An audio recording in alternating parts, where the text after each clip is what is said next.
After defeating the Demon Lord, Himmel the hero, Priest Hyder, Dwarf warrior Eisen, and Elf mage Frieren return to the royal capital. After their procession, they view a meteor shower and discuss their future plans. Himmel, Hyder, and Eisen are ready to retire from adventuring after their 10-year quest. Frieren, whose lifespan is much longer, considers the 10 years to be trivially short and plans to travel and learn new spells. To her colleagues' amusement, she promises to show them a better site to observe the meteor shower at its next occurrence in 50 years. Frieren keeps her word and returns 50 years later to find that Himmel and Hyder have become elderly, and Eisen is middle-aged. The week-long journey to Frieren's viewing site reminds the party of their past adventures. Himmel the hero dies of old age shortly after the expedition. At his funeral, Frieren tearfully realizes she did not adequately get to know him and decides to learn as much about humans as possible. 20 years later, she visits Hyder to find that he has adopted a war orphan, 9-year-old Frieren. Hyder, suffering from death anxiety in his advanced age, asks Frieren to research life-extending magic and tutor Frieren in magic in her spare time. She agrees after seeing Frieren is already remarkably skilled despite her youth.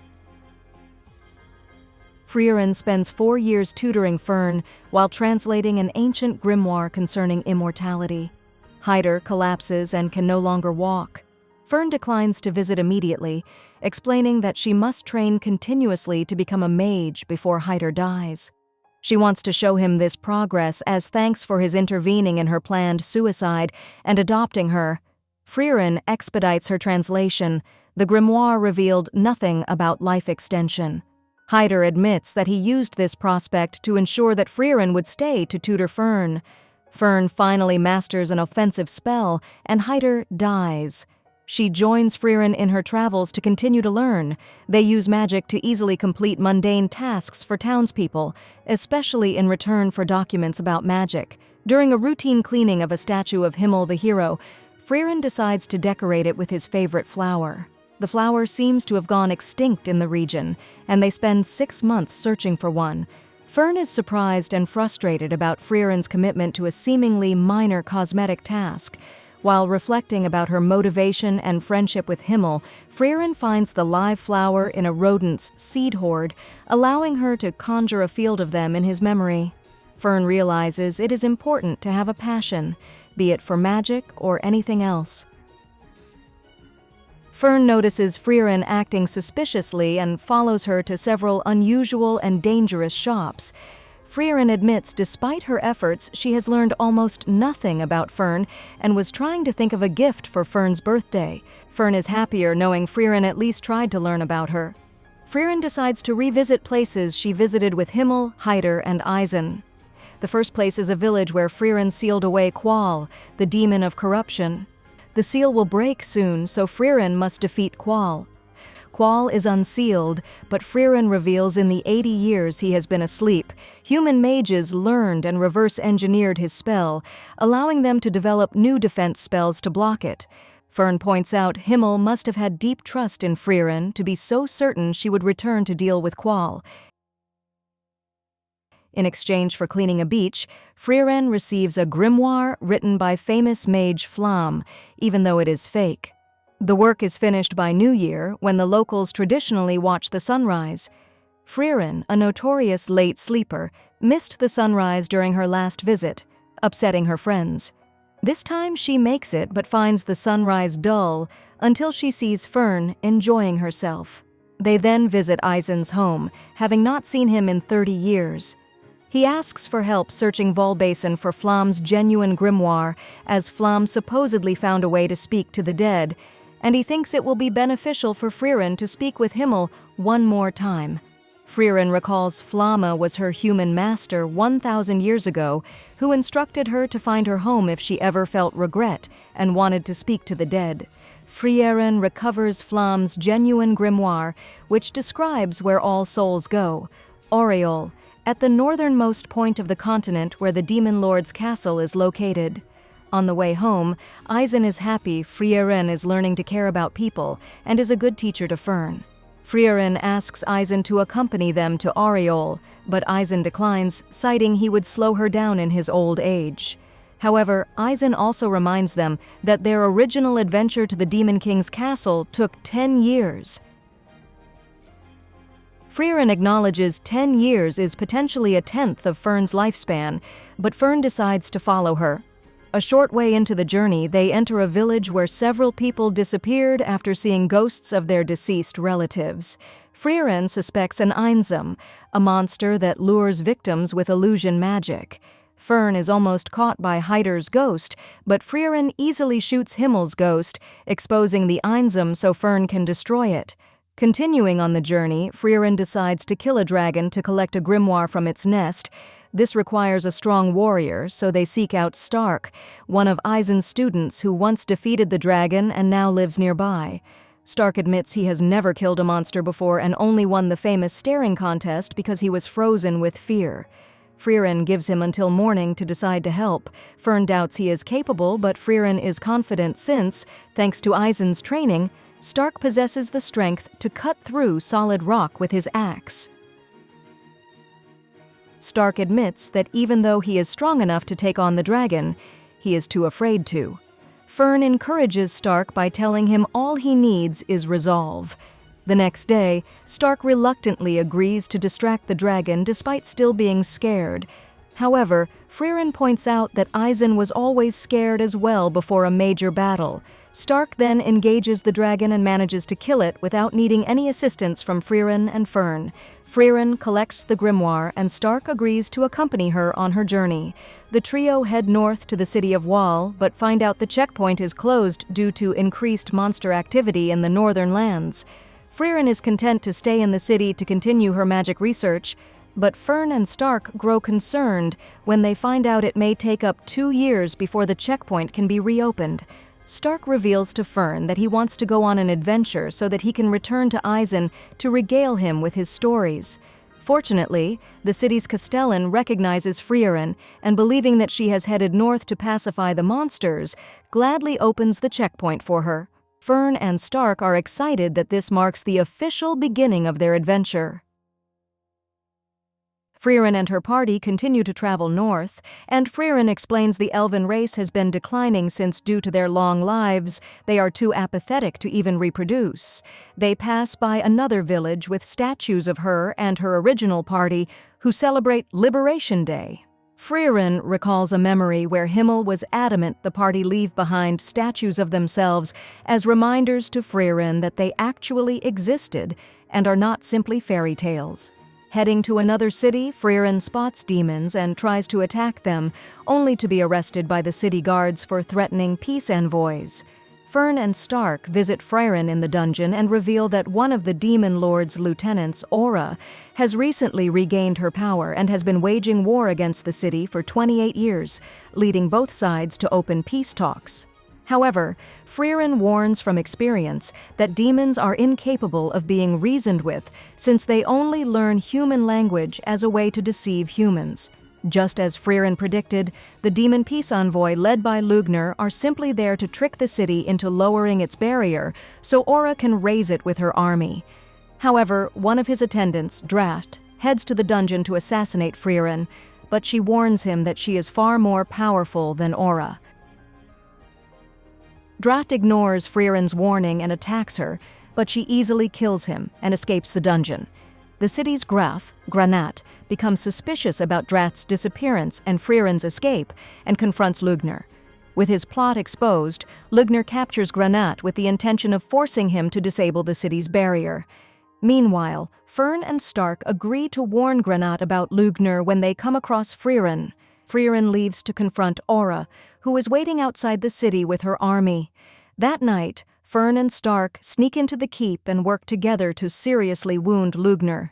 With Granat badly injured, the two decide to rescue him and withdraw. As he heals his wound, Lugner finally realizes that Frieren is in the city. He recalls how Frieren is also nicknamed Frieren the Slayer due to killing more demons than anybody else in history. Outside the city, Frieren confronts Aura face to face. Frieren and Stark manage to get Granat to safety in the town church, where he warns that Aura's trump card is a magic artifact called the Scales of Obedience, which measure the amount of mana she and opponent possesses. The one with the greater amount of mana can then dominate the loser, which is how she has created an army of puppets.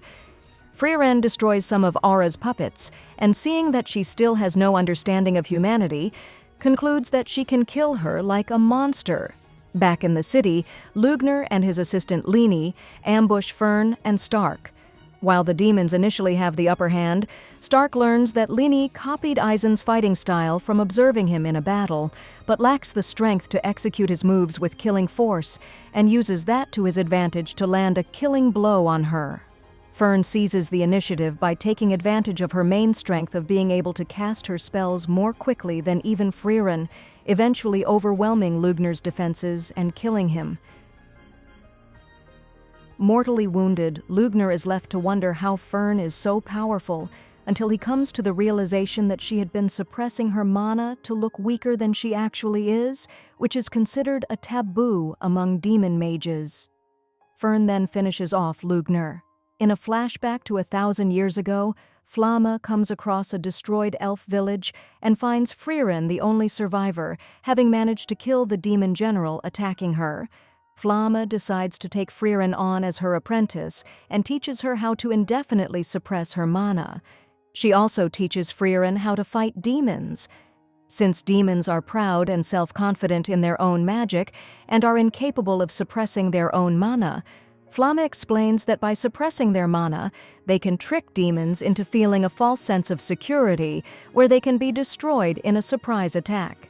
Flamma's last instruction to Frieren is to keep training and live in obscurity until she is powerful enough to defeat the Demon King. 1,000 years later, Himmel and his party track down Frieren and attempt to recruit her. Seeing that Himmel can instinctively sense her true power, Frieren decides to join them. In the present, Aura uses the Scales of Obedience, but is horrified when Frieren shows the true extent of her mana. Aura is dominated by Frieren, and she is forced to behead herself under Frieren's order. After paying proper respects to Aura's victims and enjoying Granat's hospitality, Frieren and her party continues on their journey, but plans to drop by at Oiserst, a large magical city in the northern lands, to get a first-class mage certification that will enable them to travel through the northern plateau. However, on the way they get lost in a blizzard at the foot of the Schwer Mountains, and Stark begins to suffer hypothermia. Fortunately, they find an emergency cabin and meet an elven monk named Kraft. Frieren and her party stay with Kraft inside the cabin for 6 months to ride out the winter. Kraft then confides in Frieren that he decided to worship the goddess because, with all of his old friends dead and his accomplishments long forgotten, only she can remember his deeds when he finally goes to heaven. He then asks about Frieren's past, offering to praise her in the place of the goddess. This triggers a flashback where Hyder once said the exact same words to Frieren. Kraft advises that Frieren cherish her friends and companions before parting ways with her and her party. On their way to Oiserst, Frieren and her party stop by the Village of the Sword, the resting place of the legendary hero's sword, so that Frieren can fulfill her obligation to regularly clear out the monsters attracted by the sword. Stark sees the hero's sword still embedded in a stone, and is confused because he was told stories that Himmel successfully pulled the sword from the stone. Frieren remarks that Himmel failed at pulling the sword. She then recalls how Himmel was not discouraged at all, simply saying that he will prove himself a hero by defeating the demon lord without the sword. The party then heads to the next town, where Fern learns it is Stark's 18th birthday, so she asks him what gift he would like. Stark reveals that he is not used to getting presents because his warrior family never celebrated them, believing he was a failure for being a coward, especially when he ran away when a monster attacked their village. Fern reassures him that she and Frieren will make sure he will not run away and helps him buy a silver bracelet. Upon returning to the inn, Frieren has prepared Hamburg steaks, which Eisen had always traditionally done on birthdays. Frieren reveals to Stark that, among warrior cultures, a Hamburg steak is given to those acknowledged as trying their hardest. This triggers a memory of his older brother Stoltz secretly cooking him Hamburg steak on his birthday, as well as being the person telling Stark to flee the village so that he can live. Stark then feels some closure, realizing that his brother truly loved him. Frieren rescues Sayin, a local priest, from a swamp, and Sayin returns the favor by curing Stark after he is bit by a venomous snake. Sayin's brother reveals that Sayin has a natural talent for healing spells and asks Frieren to push Sayin into becoming an adventurer, a dream that he had held as a child, but eventually lost his passion, and turning down an invitation from his best friend 10 years ago. Frieren gains an interest in Sayin because his apathy reminds her of the apathy she felt before Himmel recruited her. Wanting to save Sayin from his own apathy, Frieren takes it upon herself to convince Sayin to become an adventurer. Sayin finally admits that the reason he did not leave the village was because he knew his brother turned down an opportunity to move to the Holy City so as not to separate Sayin from his hometown. However, Sayin's brother slaps him and points out that he never regretted his decisions, but Sayin clearly does. This finally convinces Sayin to join Frieren's party until he can find the whereabouts of his friend. After reaching the next town, Fern and Stark have a falling out after Stark fails to get a birthday present for Fern. Sayin advises Fern that a young man like Stark cannot be expected to remember everything, and she should treat him less harshly and be more honest with her feelings. Fern tries to apologize to Stark, but he apologizes first, admitting that wanted to pick Fern's present together with her, but was too nervous to do so. As Stark buys a new bracelet for Fern, Frieren praises Zayn for being a proper adult like Hyder. On the way to the next village, Frieren notes the bracelet Stark bought for Fern has a similar design to a ring Himmel once bought her. A flying monster suddenly attacks their wagon, and while Frieren manages to kill it, the ring is lost in the confusion. As the party focus on repairing the wagon, Zayn notes that the design on the bracelet and ring is the mirrored lotus, which in the language of flowers symbolizes eternal love. Frieren searches for her ring, and the merchant they are helping gives her a spell that can locate lost accessories. After Frieren recovers her ring, she recalls the time Himmel bought it for her. Frieren and her party arrive at a village and discover a monster has cursed its residents to sleep. Fern, Stark, and even Frieren succumb to the curse, with only Sayin, being a priest, having resistance to curses. Sayin manages to wake Frieren up long enough for her to kill the monster, even if he worried that a miscommunication may make things worse. Later, Frieren and her party reach the city of Vorig. Just then, a noble named Orden sees Stark and asks him if he could pose as his slain son Vert during an upcoming soiree to keep the morale among the people high, as they are told Vert is alive from a recent battle and is recovering. Frieren initially refuses, but because they are running out of money, she relents when Orden offers to pay them in gold as well as a grimoire. Stark, and eventually Fern, has to learn proper etiquette before the coming soiree. They are both able to successfully play their roles at the soiree, and it concludes without issue. Orden then offers Stark to stay at Vorig, but Stark declines, pointing out he cannot be a replacement for Vert. As Frieren selects the grimoire she wants, Stark, Fern, and Sayin watch Orden training his second son Mutt. Frieren decides to stop by a village to visit one of her old friends, an elderly dwarf named Old Man Vol, who swore to protect the village in memory of his deceased human wife. Old Man Vol is delighted at Frieren's visit and spends the next week catching up with her and training Stark. However, Frieren can tell that Old Man Vol is getting increasingly senile in his old age and promises to carry on his memory in the future. Frieren and her party continue on towards Oiserst until Sayin stops at the final crossroads before the city, asking the local village if they had seen his friend, nicknamed Guerrilla Warrior. The only person who remembers where Guerrilla Warrior went is a stubborn old woman who has the party complete several errands for her, with the final one being cleaning the statues of a pair of forgotten heroes. Frieren recognizes one of the statues as Kraft, while Sayin remembers that an identical pair of statues were what inspired him and Guerrilla Warrior to become adventurers in the first place. Sign then learns that Guerrilla Warrior traveled in a different direction from Oisurst, putting him in a dilemma on whether to follow his trail or continue traveling with Frieren's party.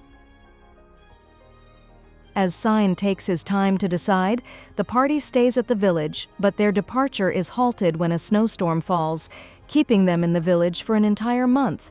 During this time, Fern gets angry at Stark, and Sane discovers that it was because Stark accidentally grabbed her shoulder with too much strength, startling her. Sane convinces the two to make up, and after the storm subsides, he leaves the party to look for Guerrilla Warrior. On the way there, Fern gets sick, and they stop in a small village to treat her. In the occasion, Frieren reveals to Stark that she usually grabs Fern's hand when she is sick to give some emotional support, and reminisces when Himmel did the same for her when she was traveling with him. After Fern gets better, the party finally arrives at Oisurst in time for Frieren and Fern to take the first-class mage exam. On the road to Oisurst, Fern and Frieren discuss the rarity of first-class mages and the difficulty of obtaining the certification to become one. Fern feels uncertain that she could pass the exam, but Frieren lets her know that mana capacity is not everything, and that she herself has lost 11 times to people with a lower mana capacity than herself. Elsewhere, a mage named Ubel is approached by 3 bandits. She taunts them hoping to fight, but Kraft intervenes and fights them off. Kraft tells Ubel that he was protecting the bandits from her, as he is aware she murdered a number of bandits. Fern and Frieren arrive at the association and manage to sign up for the first-class exam. After preparing for 2 months, they take the exam. Frieren is teamed with Lawine and Kana, who are childhood friends and rivals, while Fern ends up being teamed with Ubel. The first test of the exam is to capture a stilla, but this proves to be no easy task as the bird moves faster than sound. Frieren is unsure of how to catch it due to Lawine and Kana constantly bickering. After Frieren saves her from a monster, Kana confides that even though she does not like Lawine, she stays with her because Lawine can push her to improve herself. Kana then mentions something she noticed about the Stilla's behavior, which helps Frieren come up with a plan to capture one. Fern and her party, consisting of Ubel and Land, manage to catch a Stilla and decide to lay back due to the threat from other mages. After discussing with Kana and Lawine, Frieren hatches a plan. They decide to freeze the lake within the testing grounds while infusing smaller pools of water with mana. Because the Stilla are very sensitive to mana, leaving a single pool uncontaminated ensures that the Stilla will flock to it by default when they are thirsty. Elsewhere, Denken's party observes the water freezing done by Lawine. Denken determines that Frieren's party must have a plan up their sleeves and decides they should pursue them to steal their Stilla. Another party consisting of Era, Verbal, and Schraff ambush Fern's party as they attempt to look for water, and the 2 parties end up fighting over the captured Stilla. During this fight, Frieren suppresses her mana near an uncontaminated pool of water and manages to capture an unsuspecting Stilla. Denken's party detects her casting magic, and they ambush Frieren's party to try and take their Stilla. The battle between Fern's team and Verbal's team continues. Fern defeats Era by overwhelming her with rapid-fire ordinary attack magic. Ubel is restrained and defeated by Verbal. However, Verbal's hesitation in killing her immediately allows Fern to arrive in time to save Ubel. Land easily defeats Scharf using illusion magic. Verbal collects his defeated team members and shares his motivation for fighting demons. He reveals his history, explaining that he fights demons to impress a girl he loved back in his hometown. Their team manages to remain relevant in the exam as Verbal comes across a Stilla by luck and captures it. Laufen steals Frieren's team's Stilla with a super-fast movement spell. Meanwhile, Denken reveals that he knows Frieren is the same legendary mage from the hero's party. Richter splits up Frieren's team and states he will either kill Lawine or Kana so that Frieren's team cannot advance in the exams. Denken tells Richter to hold back unless absolutely necessary, as the first-class mage's title is not something worth killing over. Richter says, Serie, the leader of the Continental Mages Association, has promised that anyone who achieves the first-class title will be granted any one spell they request from her if she is capable of providing it. After they finish exchanging words, the 2 parties begin their battle. 1,000 years ago, Flamme introduces Frieren to Serie, who was her master. Serie offers any single spell to Frieren, but Frieren declines, stating that the best part of magic is the pursuit. Serie criticizes Frieren's apparent lack of ambition, but Flamme states firmly that Frieren will be the one to defeat the Demon King. In the present time, Frieren and Denken's parties engage in battle. Lawine and Kana do their best to win, but the difference in mana compared to Richter is too great and he manages to restrain them. Denken uses high-level spells to overwhelm Frieren, but she reacts swiftly and manages to defeat him with a close-range magic blast. Frieren baits Laufen into the open by threatening to kill Denken. When Laufen attacks, Frieren intercepts her and recovers the Stilla. Denken reveals that he wants to become a first-class mage, so that he can return to his hometown, which is located deep within the northern plateau. Frieren then destroys Serie's barrier, shocking the examiners. With the barrier destroyed, rainfall reaches the exam area, and Kana uses her water magic to defeat Richter. As Frieren's team leaves, Denken's team finds a weakened party to attack and steal a Stilla from. The first exam concludes and 6 successful teams are shown. The examiners announce a break before the next exam, which will take place in 3 days. Frieren and Fern return to their lodging. Fern berates Stark for drinking and staying up late at night. Frieren suggests improving Fern's mood by taking her out to dinner at a restaurant she visited 80 years ago. Richter meets Denken and Laufen at his storefront, who ask him for directions to a restaurant Denken once visited as well. Land is approached by Ubel, who explains that she can copy magic if she can empathize with the person who cast it. Ubel demonstrates this by binding Land with Wirbel's spell, and tries to interrogate him in order to steal his cloning magic, but he convinces her that it's pointless. In a flashback, Himmel and his party are shown eating at the establishment. The chef proclaims that his restaurant will always be exceptional and use the same flavors. In the present, Frieren remarks the food has not stayed the same, but instead tastes much better than in the past. The next morning, Stark has to mediate an argument between Frieren and Fern, and they head out to get snacks. Lawine and Kana spend the day together in town and run into Stark and the others at a bakery.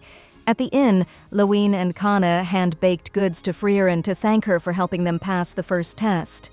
While Frieren and others talk, they receive the notification for the second test. Lawine and Kana are discouraged after seeing that Sense is proctoring the test, since nobody has ever been able to pass her tests.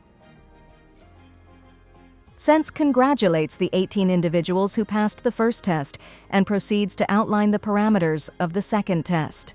To pass the test, the examinees must reach the bottom of the Ruins of the King's Tomb dungeon. Sense, a pacifist who despises fighting, declares that everyone reaching the bottom will pass.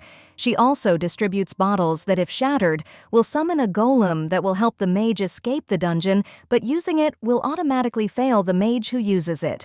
In addition, the bottles will automatically shatter at dawn of the next day, making that the time limit for the exam. Denken suggests that all of the examinees work together to clear the dungeon, but they all remain mistrustful of each other and split off into separate groups.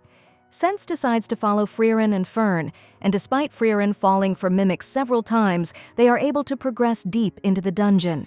Frieren mentions she picked up a knack for exploring dungeons due to Himmel's love of exploring them. Sense asks what Fern's motivation to be a mage is, since she cannot sense any ambition and determination in her, and Fern replies that she enjoys seeing Frieren happy. Meanwhile, both Wirbel and Denken's groups encounter replicas of themselves. Denken's group manages to defeat a replica of Laufen, only to encounter a replica of Frieren afterwards.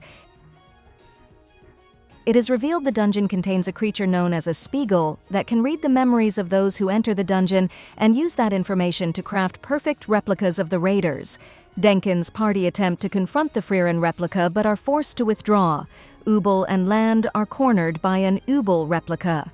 They successfully work together to destroy it, with Ubel correctly guessing that Land would intervene to prevent her from dying for his sake.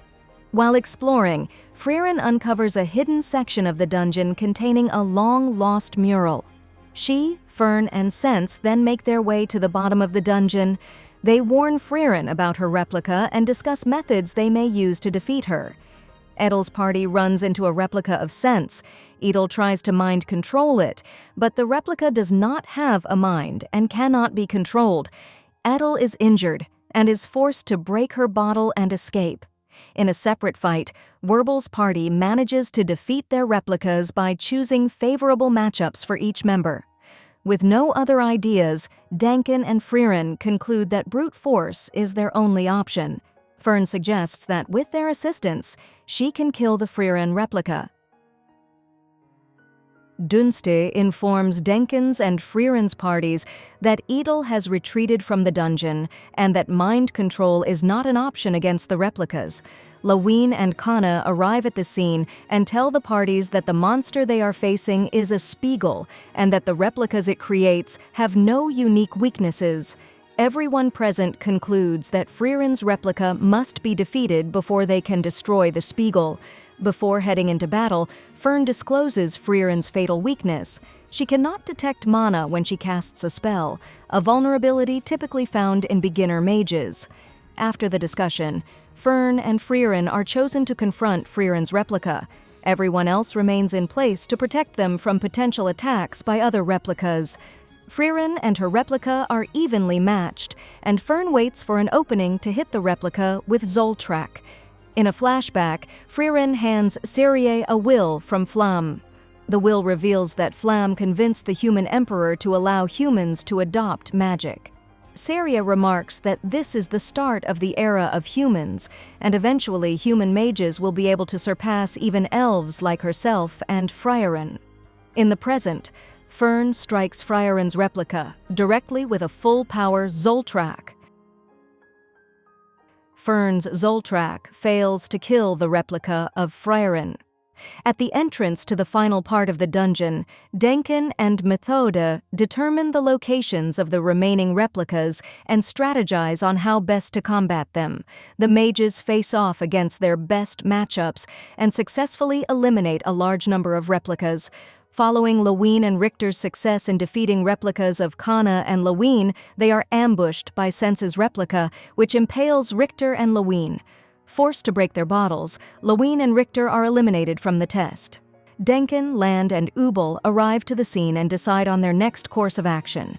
Ubel claims she can beat Sense as she can visualize her cutting magic, easily slicing apart Sense's hair magic. In a flashback, Ubel managed to cut a first-class mage in half despite their incredibly high defense enchanted clothing. In the present, Ubel kills Sense's replica.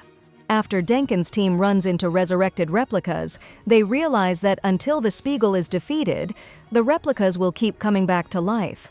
Frieren creates an opening, and Fern manages to inflict a lethal injury on the replica. However, when Fern attempts to finish off the replica, it counters with a telekinetic ability, nearly killing her. Frieren finishes off her replica and they proceed to destroy the Spiegel. The remaining examinees reach the bottom of the dungeon, and Sense congratulates them for passing the second test. Fern is upset with Frieren, feeling that Frieren doesn't comprehend her emotions. Fern confides in Stark that Frieren requested her to replace her staff, which had broken during the second exam. The staff, a gift from Hyder, held great sentimental value for Fern. Meanwhile, Denken gives words of encouragement to Richter.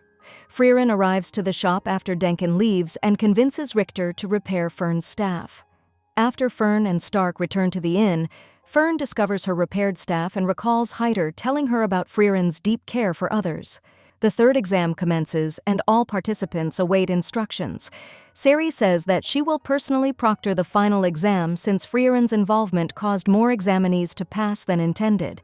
Seri decides she will conduct one-on-one interviews to determine who deserves the license. Examinees enter one at a time, and Seri evaluates them at a glance. She immediately fails Kana for being weak-willed, and later Laufen, Dunste, Era, and Scharf for similar reasons. After Frieren enters, Serie also fails her because Frieren is not interested in combat magic. Serie questions Frieren on how someone like her managed to defeat the Demon King. Frieren responds that she had exceptional allies and couldn't have achieved it alone. Fern then enters and notices that Serie's mana is fluctuating similar to Frieren's mana. Serie sees enormous potential in Frieren and asks her to be her student, but Frieren rejects the proposal. Unwilling to turn away such a promising mage, Serie relents and passes Frieren. Serie passes Denken, Methode, Verbal, Land, and Ubel, either by demonstrating sufficient resolve to qualify as a first-class mage, or by embodying the traits of a militaristic mage, aligning with Serie's personal philosophy on magic. The examinees take their leave, some elated about passing, while others despondent over the 3-year wait to take the exam again. Frieren and Verbal have a conversation, during which Verbal explains his belief in aiding strangers on a whim, influenced by the hero Himmel's example. Verbal says that Himmel led by example and helped out many villages with minor and mundane tasks. In a flashback, Eisen asks Himmel what the purpose of helping people with minor and trivial tasks was. Himmel responds that while these tasks won't save the world, he simply cannot ignore anyone in need right in front of him. Later on, during the evening, the receptionist at the association building explains that Serie banned Frieren from any mage association building for the next 1,000 years. While Stark and Frieren wait outside, Lernen approaches them and requests to duel Frieren so that he has the chance of being remembered in history as her killer. Frieren refuses and tells Lernen that Serie remembers all her students, their personalities, and their favorite spells. The next morning, Frieren's party departs Oeserst, bidding farewell to the city residents. Frieren asks Frieren what spell she asked for, and she reveals that she asked for a spell to clean clothes, which annoyed Serie greatly. On the bridge out of the city, Lawine and Kana thank Frieren for helping them, and both parties bid farewell to each other. In a flashback, Himmel explains that he doesn't do tearful goodbyes because he believes he will cross paths again with people, and it would be embarrassing when they finally meet again. Frieren and her party then continue their journey to Ende.